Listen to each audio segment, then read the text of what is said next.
foot. Come on, get them feet up there. Hell yeah. They can't stay like this for very long. That's what they want, dude. They want them feet. Free feet. Free feet, baby. Alright, let's get started. $40. What's poppin'? Welcome back.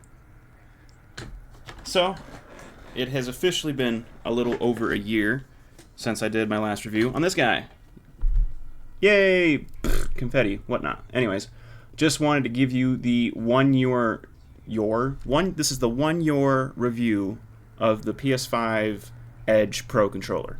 And I'm not going to give too much specifics about what the controller does and how it works within certain games, because my past 2 reviews covered that pretty well, so this is going to be mostly just kind of the wear and tear it went through, how it's still performing, how it's holding up, what kind of beatings I put it through.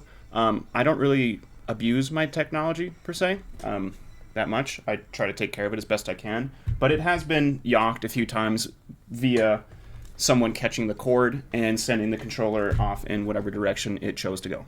So it has taken a few of those impacts over the year, but hasn't been anything too crazy, nor do I want to try testing that out. However, let's get into some of the wear and tear that I've noticed happens on these controllers, and honestly, nothing's been too bad. I'm still very satisfied with how this is performing and how it's doing. So let's jump right in. First up, these rubber pads that are on the inside, still very comfy, still very grippy. Obviously, they're probably caked up with some dirt and nasty stuff from my hands. I do try to clean my controller occasionally, but I am not the most thorough person because, you know, I'm not. Anywho, so first thing I've noticed is these rubber tips right at the tip. You can see that those are peeling up.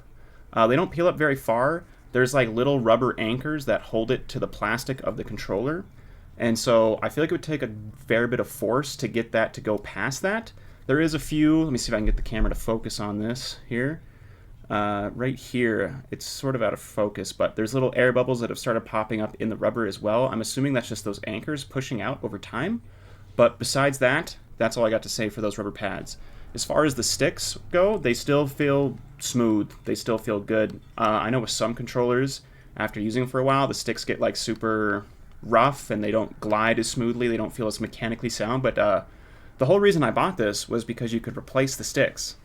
And the sticks still work great. I have had 0 stick drift and 0 problems with it.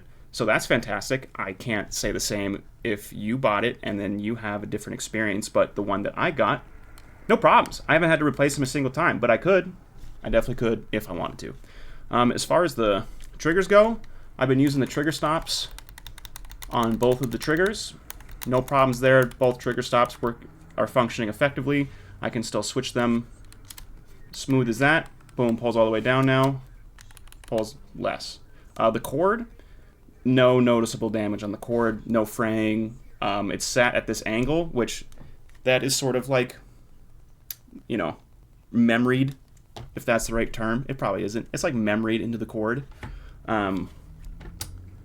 But no physical wear and tear on that. Not even a little bit of fraying from the weave or whatever they use.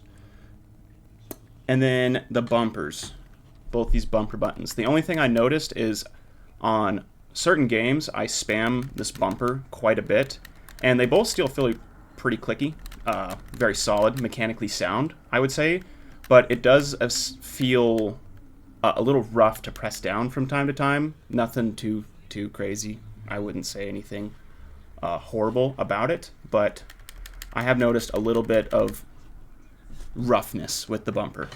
But besides that, everything is still working as intended. Both the back triggers still function fine. I haven't noticed any mechanical failures or both the inputs not inputting. They both, every time I press it, it sends it and it goes. I haven't had a problem with it. I have run with it plugged in the entire time and I've had 0 problems with it. The locking mechanisms works great. It's still very solid. It doesn't wiggle much against the controller. So that's the overall wear and tear after a year of using it.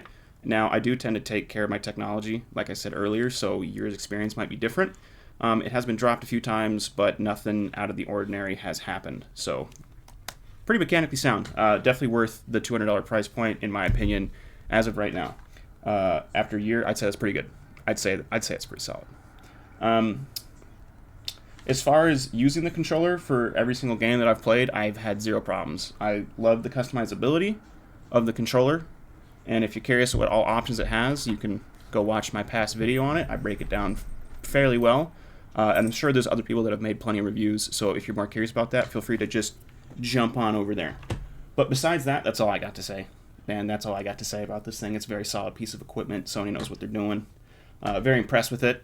I don't know if I'm going to do other reviews on other controllers because, well, I don't really use any other controllers.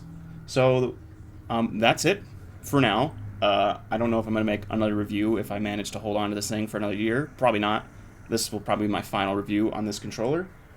And I'm very satisfied. So if this is what you need to go pick one up, definitely go pick one up.